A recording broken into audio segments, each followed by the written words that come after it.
Hello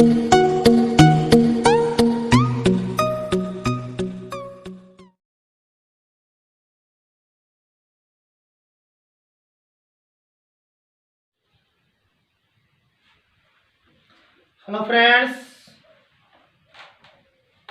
how are you? Fine.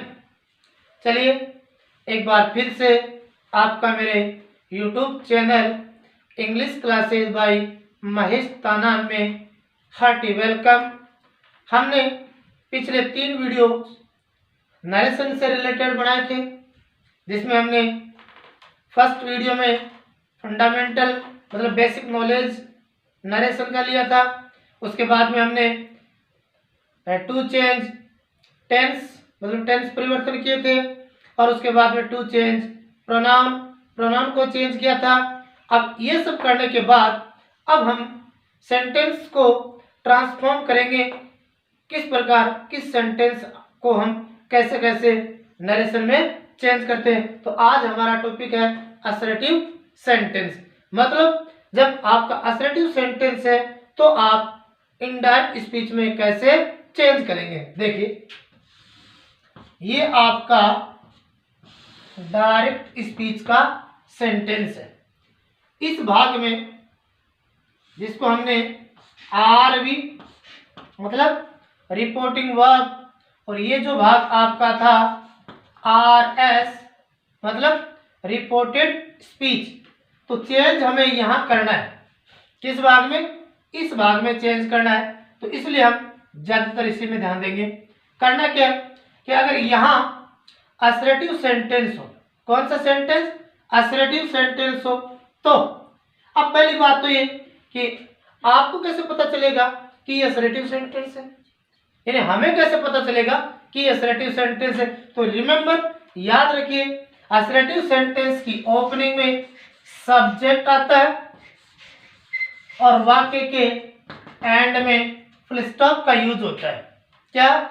यहां वाक्य की ओपनिंग में सब्जेक्ट मतलब काम को करने वाला, चाहे नाउन हो प्रोनाउन। नाउन मतलब राम, श्याम, गीता, सीता, या आई, माई, वी, आवर, यू, योर यहां लिखे हो, और यहां वाक्य के एंड में फुल स्टॉप हो, तो आप समझ जाएंगे क्या है असर्टिव सेंटेंस। क्या है? Assertive sentence. चलिए, करना क्या कि जब यहां असर्टिव सेंटेंस है तो आरवी रिपोर्टिंग वर्ब में अगर सैड है तो आप सैड को सैड में रखेंगे।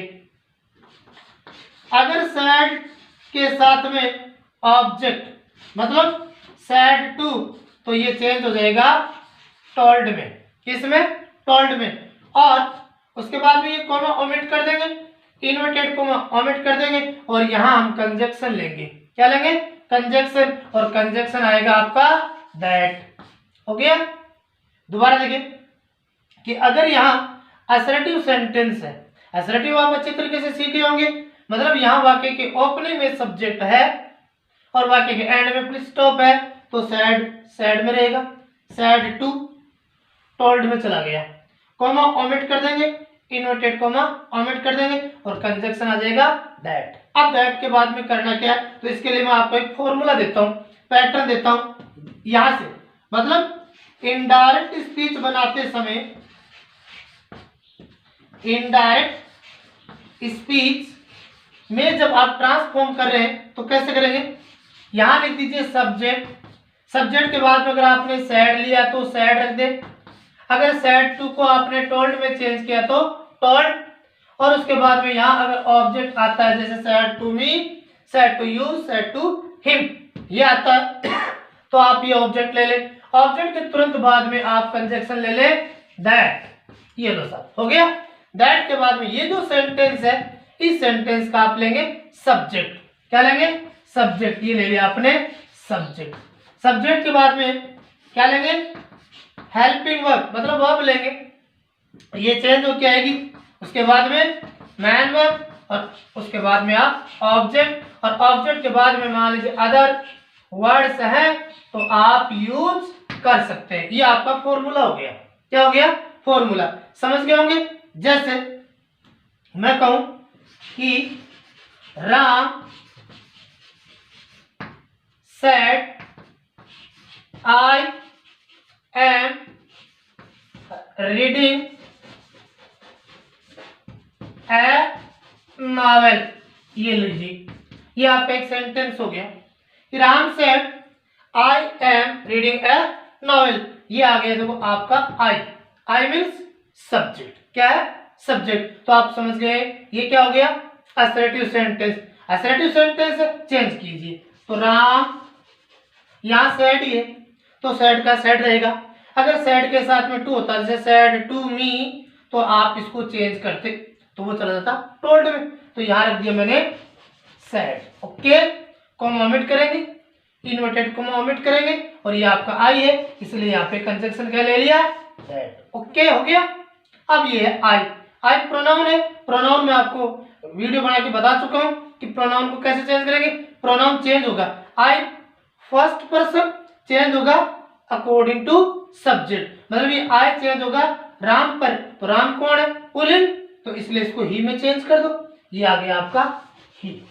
ओके, अब ये एम, तो is are am change into was were, तो ही सिंगुलर है, इसलिए यहां पे आ गया वॉज रीडिंग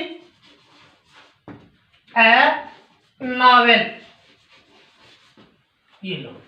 ओके, ये हो गया आपका कि Ram said that he was reading A novel. ये आपका असर्टिव सेंटेंस हो गया। समझ गए होंगे? नहीं समझो तो आप इसको 1 मिनट के लिए आप स्क्रीनशॉट ले सकते हैं।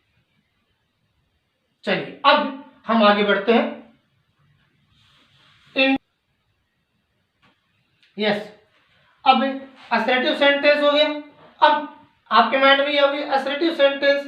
असर्टिव सेंटेंस 2 प्रकार के होते हैं, एक होता है आपका अफर्मेटिव और एक होता है निगेटिव। याद रखना, असर्टिव सेंटेंस को हम 2 भागों में डिवाइड करते हैं, अफर्मेटिव और दूसरा हो गया आपका निगेटिव। ये दोनों असर्टिव के भाग होते हैं। मतलब थोड़ी देर पहले मैंने एग्जांपल दिया कि I am reading A novel, तो ये तो गया आपका अफर्मेटिव, और I am not reading A novel वो हो गया आपका नेगेटिव सेंटेंस। दोनों के पैटर्न सेम है, नोट हटेगा नहीं, नोट का यूज नोट कैसे हो जाएगा। अब हम पढ़ रहे हैं इंट्रोगेटिव सेंटेंस। इंट्रोगेटिव सेंटेंस कौन से होते हैं? इस प्रकार के सेंटेंस जिनमें साइन ऑफ क्वेश्चन का यूज होता, मतलब क्वेश्चन पूछे जाए। क्या पूछे जाए? क्वेश्चन पूछे जाए। तो याद रखना इंट्रोगेटिव सेंटेंस में क्या आता है? Sign of question. ठीक, इंट्रोगेटिव सेंटेंस में क्या करेंगे? ये लीजिए, ये हो गया आपका इंट्रोगेटिव सेंटेंस। करना क्या है? ये आपका इंट्रोगेटिव, मतलब ये हो गया आपका रिपोर्टिंग वर्ब और ये हो गया आपका रिपोर्टेड स्पीच। ओके, तो याद रखना यहां साइन ऑफ क्वेश्चन हो। क्या हो? साइन ऑफ क्वेश्चन, मतलब प्रश्नवाचक चिन्ह हो, तो करना क्या है? सैड, सैड में रहेगा, सॉरी सैड आस्क्ड में, किसमें? आस्क्ड में। सैड टू, ये भी आस्क्ड। अब आप आस्क्ड भी ले सकते हैं और आप इंक्वायर्ड भी ले सकते हैं, मतलब आस्क्ड भी रख सकते हैं और इंक्वायर्ड भी रख सकते हैं। क्या रख सकते हैं? इंक्वायर्ड, ये पूछताछ के लिए और ये कहने के लिए। तो सैड और सैड टू दोनों किस में गए? आस्क्ड में और इंक्वायर्ड में। ओके, और उसके बाद में आप कंजक्शन कह लेंगे, तो कंजक्शन रहेगा आपका इफ, वेदर, WH, वर्ड। ये 3 कंजक्शन रहेंगे। क्या कंजक्शन रहेगा? इफ रहेगा, वेदर रहेगा, WH वर्ड रहेगा। अब इफ कब काम में लेंगे, वेदर कब काम में लेंगे और WH वर्ड कब काम में लेंगे? देखिए, मान लीजिए कि यहां आपके सेंटेंस की ओपनिंग हेल्पिंग वर्ब, मतलब वर्ब से हो रही है। किससे हो रही है? Helping verb.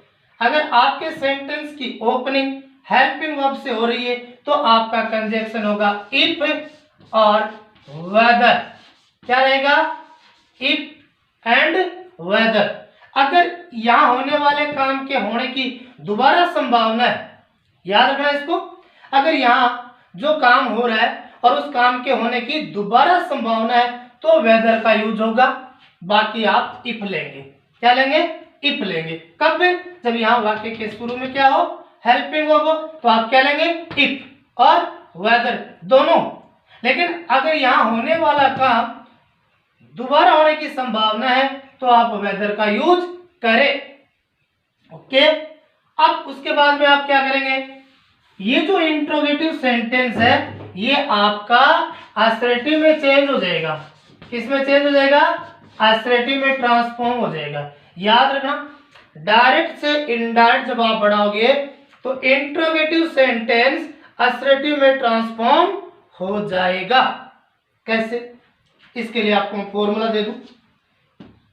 जैसे यहां लिखा हुआ आपका सब्जेक्ट, उसके बाद में आपने सैड हो चाहे सैड टू हो, वो चला जाएगा आपका आस्क्ड में। अगर आप इंक्वायर्ड लेना चाहते हो तो आप इंक्वायर्ड रख दो, आस्क्ड ले लो या इंक्वायर्ड। उसके बाद में अगर आपका यहाँ ऑब्जेक्ट है तो यहाँ आप ऑब्जेक्ट ले सकते हैं और उसके बाद में आप कंजक्शन लेंगे इफ और वेदर। ये ले लिया आपने कंजक्शन, कनेक्ट कर दिया। कनेक्ट करने के तुरंत बाद में यहां याद रखना है, यहां सब्जेक्ट का यूज होगा। किसका? सब्जेक्ट। ये इसमें ध्यान देने वाली बात, यहां हेल्पिंग वर्ब वापस नहीं लेनी है, यहां हमें क्या लेना है? सब्जेक्ट। सब्जेक्ट के बाद में क्या रखेंगे? हेल्पिंग वर्ब, बाद में मैन वर्ब और बाद में ऑब्जेक्ट। और बाद में अगर अदर वर्ड्स हैं तो यूज कर लीजिए, अगर नहीं है तो कोई बात नहीं। और उसके बाद में आ गया फुल स्टॉप। ये दो पैटर्न ध्यान में रखिए, सब्जेक्ट और उसके बाद में सैड, सैड टू को आपने चेंज कर दिया आस्क्ड में, इंक्वायर्ड में, और फिर ऑब्जेक्ट। क्या आ गया? ऑब्जेक्ट। उसके बाद में कनेक्ट करेंगे, कनेक्ट करेंगे तो इफ वेदर का यूज। किसका यूज? इफ का, वेदर का। और इफ वेदर मैंने बता दिया, दोबारा फिर सुन लो। अगर यहाँ हेल्पिंग वर्ब है तो कंजक्शन क्या आएगा? If whether. अगर ये काम आपका दोबारा हो रहा है और उसके होने की संभावना है तो यहाँ आप वेदर लेंगे और उसके बाद में सब्जेक्ट, तुरंत सब्जेक्ट आएगा, helping verb, man verb, object, other words, और उसके बाद में फुल स्टॉप का यूज हो जाएगा। कैसे? अब मैं आपको दो एग्जांपल दे देता हूं।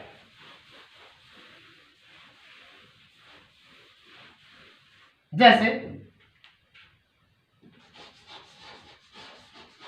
Mahi said to me, are you going to Amer? ये आपका sentence. Mahi said to me, are you going to Amer? देखिए ये रहा आपका साइन ऑफ क्वेश्चन, मतलब क्वेश्चन मार्क। इट मीन्स प्रश्नवाचक चिन्ह। ओके, हो गया आइडेंटिफिकेशन। ये रहा आपका आर। तो ये कौन सा सेंटेंस हो गया? Assertive sentence. कौन सा? असर्टिव। कर दीजिए change. Mahi said to me, मतलब मेरे से बोली, are you going to Amer? क्या आप आमेर जा रहे? तो ये मेरे से पूछ रही है, तो यहां मैंने ले लिया आस्क्ड। क्या ले लिया? आस्क्ड। आस्क्ड आके सेड टू हट गया, मी को लिया, ये आ गया आपका मी। ओके, कॉमा ओमिट कर दो, इन्वर्टेड कॉमा ओमिट कर दो। अब लेंगे conjunction. Conjunction are you going to Amer? क्या आप आमेर जा रहे हो? तो ये मेरे से पूछ रही है, तो मैं यहाँ पे क्या लूंगा? Conjunction if. क्या ले लिया? इफ। हो गया काम। अब इफ के बाद में आर नहीं आएगा, क्या लेंगे? सब्जेक्ट। क्या रखेंगे? सब्जेक्ट। सब्जेक्ट कौन है? यू। अब यू सीधा नहीं आएगा, यू प्रोनाउन है तो प्रोनाउन को चेंज कर दो। यू सेकंड पर्सन चेंज होगा मी पर, मतलब ये यू कहाँ चेंज होगा? मी पर। तो मैंने आपको जब प्रोनाउन चेंज का बताया था उसमें मैंने ये कहा था कि यू को चेंज करना है ऑब्जेक्ट पर। कैसे करेंगे? इसको हटा देंगे और इसको जगह दे देंगे। लेकिन ये कौन सी फॉर्म है? फर्स्ट। तो यहाँ मी की फर्स्ट फॉर्म आ जाएगी आई, ये आ गया यहाँ पे आई, हो गया। अब ये आर चेंज होता है, is are am was were, I singular है इसलिए यहाँ पे आ गया was, I was going to Amer, ये लो, अब ये सिंबल भी हट गया, ये हो गया आपका transform. Mahi asked me if I was going to Amer, okay. अब दूसरा देखिए, नेक्स्ट क्या है, Mona said to me, do you stay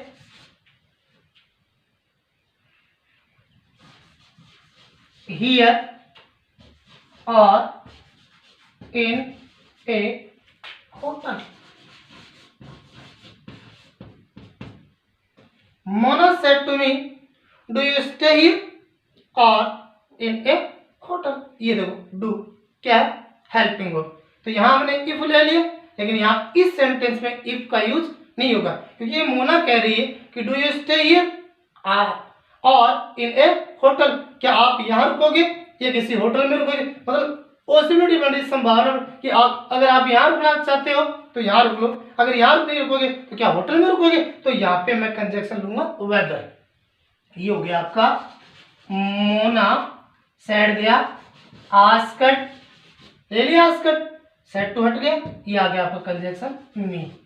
अब सॉरी ऑब्जेक्ट, अब कॉमा ओमिट करेंगे, W H word sorry comma omit करेंगे, इन्वर्टेड कॉमा ओमिट करेंगे, और यहाँ कंजक्शन क्या लेंगे, वेदर, ये लो, ये ले लिया मैंने वेदर, हो गया वेदर। अब वेदर के तुरंत बाद में मैं डू नहीं रखूंगा, यू को लेके जाऊंगा मी पे, तो मी चेंज रहेगा आई। अब क्या conjunction, sorry helping verb do, तो डू तो जाना चाहिए डिड में, किस में जाना चाहिए, डिड में, तो यहाँ डिड थोड़ी आएगी ना, डू जाता डिड में, लेकिन हम ट्रांसफॉर्म कर रहे हैं, क्या कर रहे हैं, ट्रांसफॉर्म, तो ट्रांसफॉर्म का नियम ये है कि इंट्रोगेटिव सेंटेंस को असर्टिव में चेंज करो, किस में चेंज करो, असर्टिव में, तो डू जाएगा डिड में, लेकिन इंट्रोगेटिव सेंटेंस में डिड आती नहीं, तो ये यहाँ पे डिड नहीं आएगी, तो डिड चली जाएगी किसमें, फर्स्ट फॉर्म को चेंज कर देंगे सेकंड में, तो ये चलेगी सेकंड में, ये लो, आई स्टेड हियर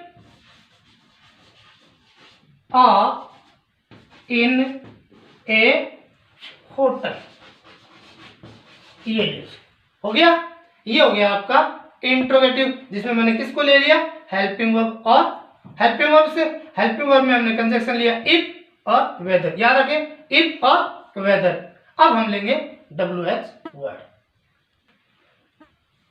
अब हम लेंगे डब्ल्यू एच वर्ड, देखिए ये लीजिए, ये आपका रिपोर्टिंग वर्ब और ये आपका रिपोर्टेड स्पीच के, यहां अगर डब्ल्यू एच वर्ड आ जाए, क्या आ जाए, डब्ल्यू एच वर्ड, तो अब आपको डब्ल्यू एच वर्ड की फैमिली याद होनी चाहिए, तो याद रखना डब्ल्यू एच वर्ड की फैमिली क्या है, व्हाट है, वाई है, एक बार मैं यहां लिख देता हूं, what, why, who, when, where, which,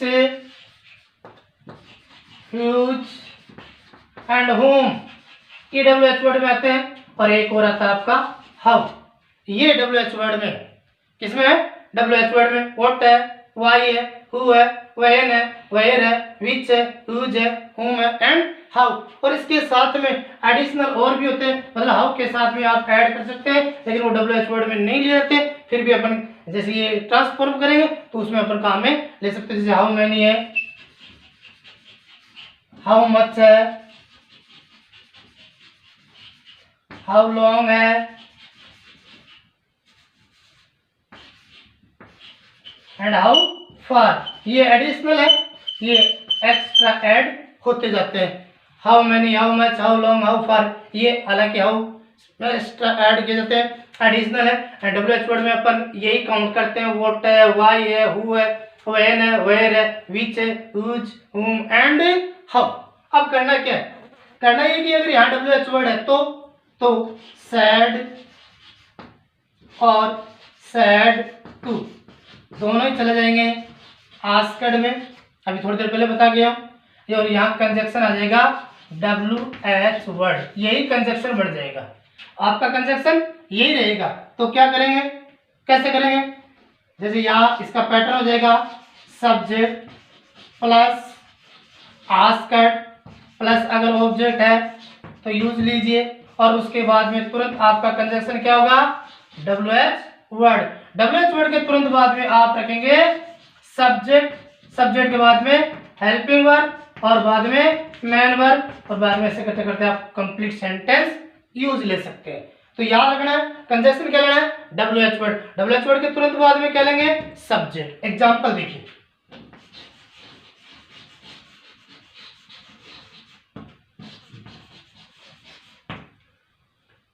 Radhika set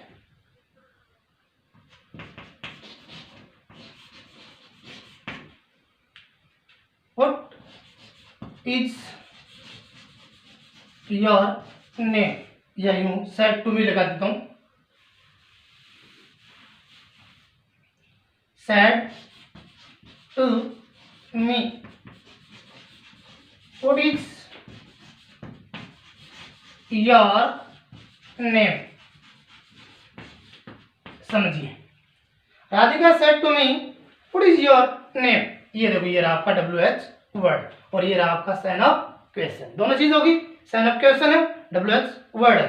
करते हैं ट्रांसफॉर्म, ये हो गया राधिका, ये क्या है, सेट टू मी, चेंज हो जाएगा इसमें आस्क्ड में, ये ले लिया आस्क्ड, इनको ऐड कर सकते हैं, सेट टू किस जगह पे हमने आस्क्ड लिया, और अब रख दिया हमने object me, comma omit, inverted comma omit, और कंजक्शन क्या लेना है, व्हाट, ये ले लिया व्हाट। ओके, व्हाट के बाद में अब इज का यूज नहीं होगा, अब हम लेंगे योर, योर पे लेके जाएंगे मी पे, तो ये मी पे जाएगा तो ये हो जाएगा माई में, इसमें चला जाएगा माई में, क्योंकि ये जगह छोड़ेगा इसको जगह देगा, लेकिन ये सेकंड फॉर्म है तो मी की सेकंड फॉर्म माई, तो ये हो जाएगा माई नेम, और ये इज चेंज हो गया वॉज में, ये Radhika asked me what my name was. Okay, आप समझ गए होंगे। आज हमने दो सेंटेंस ले थे, एक असर्टिव और इंट्रोगेटिव। अब कल जो नेक्स्ट वीडियो होगा उसमें इंपरेटिव एक्सक्लेमेटरी सेंटेंस रख लेंगे। आशा है, आई होप आप इसको अच्छे से सीख गए होंगे, समझ गए होंगे। तो बने रहिए मेरे YouTube चैनल के साथ, इंग्लिश क्लासेस बाय महेश ताना।